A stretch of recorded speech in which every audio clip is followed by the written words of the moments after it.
Islamic country, Iran, is the threat to peace in the world and not the Zionist. Is it America's support of Israel? Well, hundreds of people are getting killed in Gaza and West Bank every day with the support of America. The Israel-Palestinian war has been going on for 61 years, and we are not actually looking at what is actually happening, and we're fearing about what is not happening. We're fearing about something that hasn't happened. Okay, Sally. And they are having to shed their blood because the regime keeps on killing them for wanting to have a say in their own internal affairs. And a regime that does this and has just pulled off a blood-stained military coup that's overturned the results even of an already predeterminedly fraudulent election, that says that, that a woman's voice is worth that of only... sorry, it takes 3 women in a court against 1 man, that uses torture and rape as policies in prison and so forth. You want a regime like that to have nuclear weapons? You're welcome. But you should say that's what you don't mind. Are you going to say that?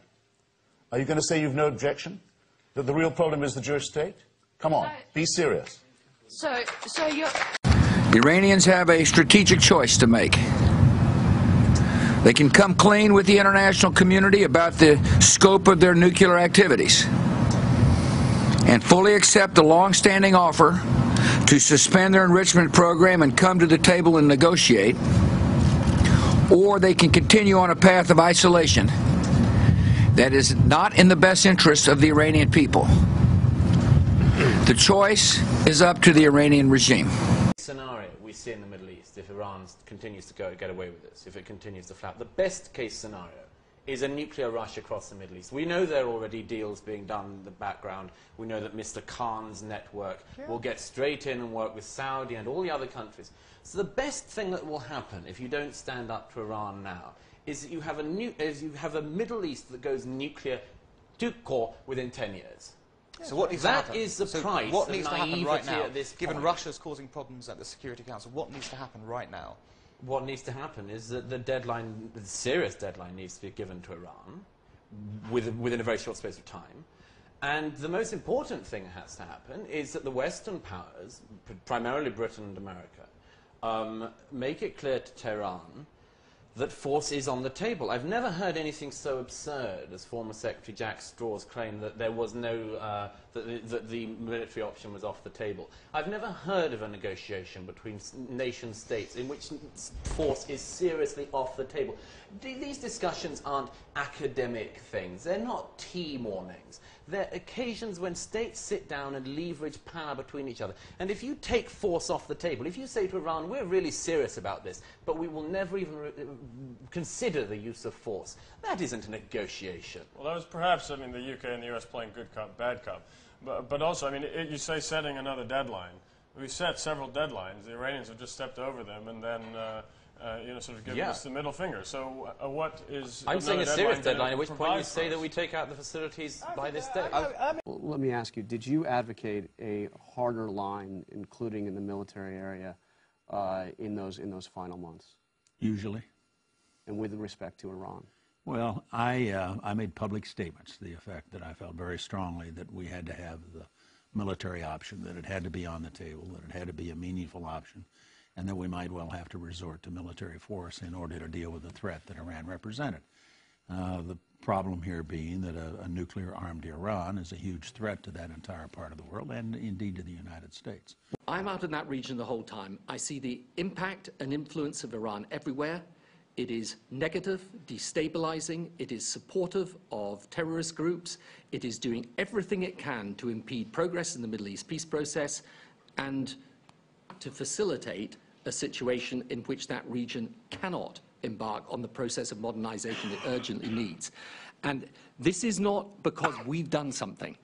You know, at some point, and I say this to you with all the passion I possibly can, at some point the West has got to get out of this, what I think is a wretched policy or posture of apology for believing that we are causing what the Iranians are doing or what these extremists are doing. We're not.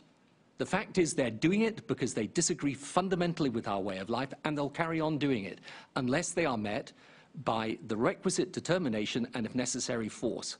And the fact, look, President Obama, not President Bush, no, but this is an important point. President Obama goes in March 2009, he goes to Cairo, right in the heart of Islam. He makes a speech where he says, effectively, put aside the Bush era.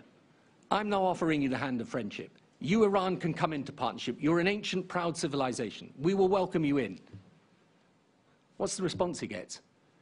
They carry on with the terrorism. They carry on with the destabilization. They carry on with the nuclear weapons program. Now, at some point, we've got to get our head out of the sand and understand they're going to carry on with this. Over, A, and B, in terms of Obama's foreign policy, it's a huge moment. I mean, it's over. He cannot have engagement with Iran as the centerpiece of a serious foreign policy to deal with the Middle East. He is not going to be able to engage successfully with this regime if it cracks down, if it succeeds in staying in power. It's going to be, I think, even more hostile than it has been, even less prone to make any kinds of concessions, etc. So is he willing to, is he just going to kind of mindlessly go on this path and let them get nuclear weapons and possibly force Israel to take action if it feels it has to? Or is he going to actually rethink where he is and go for what, as the Washington Post put it yesterday, the serious, realistic policy on Iran now is now to help accelerate regime change? That's the only prospect for Iran not being a nuclear power. It's the only prospect for any relative peace in the Middle East. And there are ways to do that with serious sanctions, not waiting for Russia and China. Let's see if Obama is able to rethink his Iran policy in light of changing reality. So, you have this situation of war is impossible, but the alternative, possible alternative, I'm not saying will happen, looks equally unpalatable. Now, to me, the way through is Cold War. That is, we, the West, and all people, all countries that don't want to see this get out of hand, support the opposition in Iran. Think about that if Iran keeps supplying Shia militia in Iraq and in Afghanistan, and does its best to make a Middle Eastern peace settlement impossible. And again, Middle Eastern peace settlement is hugely in Europe's interest by support for Hezbollah, Hamas. Well, we will respond in kind. We will support the oppressed Iranian minorities, the oppressed Iranian Arabs, the oppressed Iranian Kurds. This is a feasible policy. Hideous Islamic Republic in Iran came into being 30 years ago by storming the US embassy. Now it's doing the same thing to the British embassy.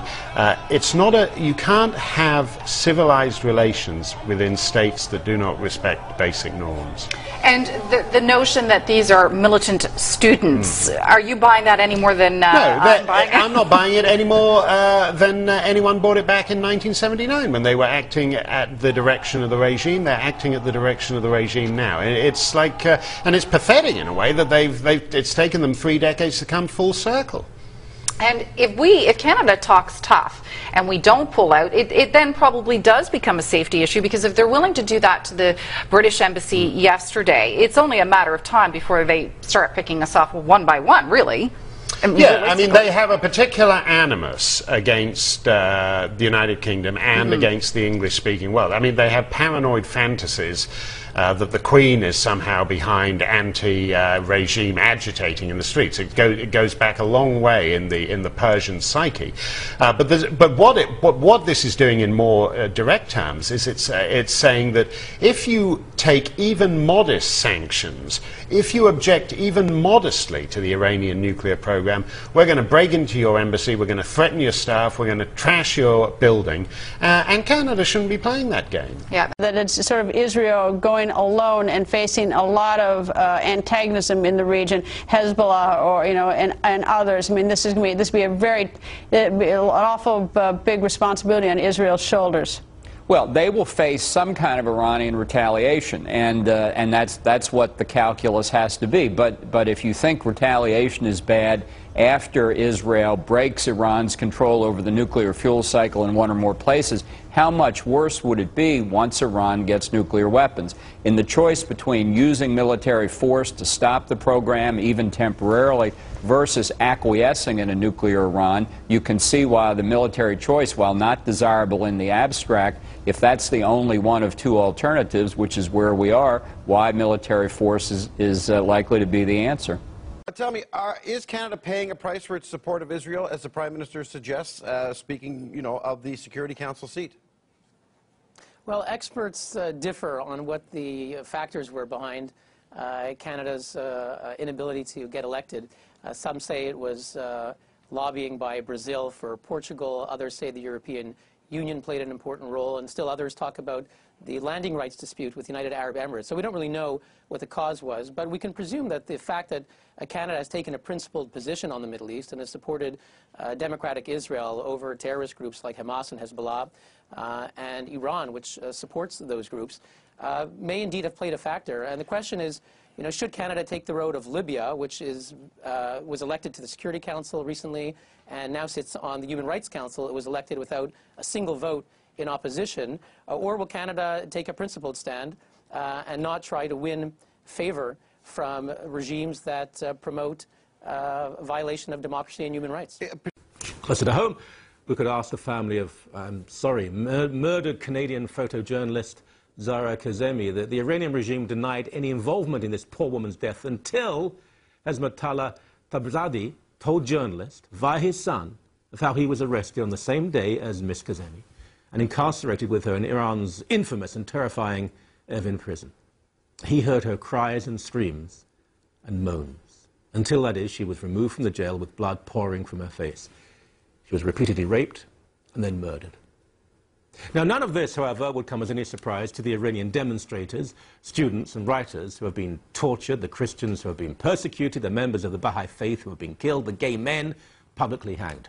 As for Jews, well, the Iran government wants to force millions of them out of their homes in Israel, destroy their cities, thinks they're all frauds and liars from making up the Holocaust myth. It's threatened to hang innocent Jewish men and women just because they're Jews. And they also, remember, the Iranian government marched teenagers across minefields in the war against Iraq, cut off the limbs of criminals, they sponsor international terrorism, and they host Holocaust denial conferences. Women are denied basic rights, racist propaganda drips from the state-run media. Iran threatens to nuke a fellow member of the United Nations that has never done any harm to Iran. The police beat political, sexual and religious dissidents to death. But still, we listen to the funny-looking fellow in the bad suit who is clearly trying to hide his homosexuality behind his homophobia and his stupidity behind his hatred. Not only do we listen, but the left in this country, as well as elsewhere, rather adore the little Nazi, don't they? Because Iran opposes the US and the comrades stick together. Anti-poverty activist John Clark, you may know him, he's hardly a conservative. He told me a story once of a leftist conference in Toronto where the Iranian government hosted a stall. A woman ran up to it and began to vandalize it. "Stop! Stop!" shouted the leftists as they pulled her away. Screaming, crying, she shouted at them. She shouted that as a feminist, an ordinary feminist, she had been locked in Iran in a coffin 23 hours a day by those lovely Iranians. Why, she screamed, why were these idiots in Canada supporting them? Well, why indeed? Why indeed?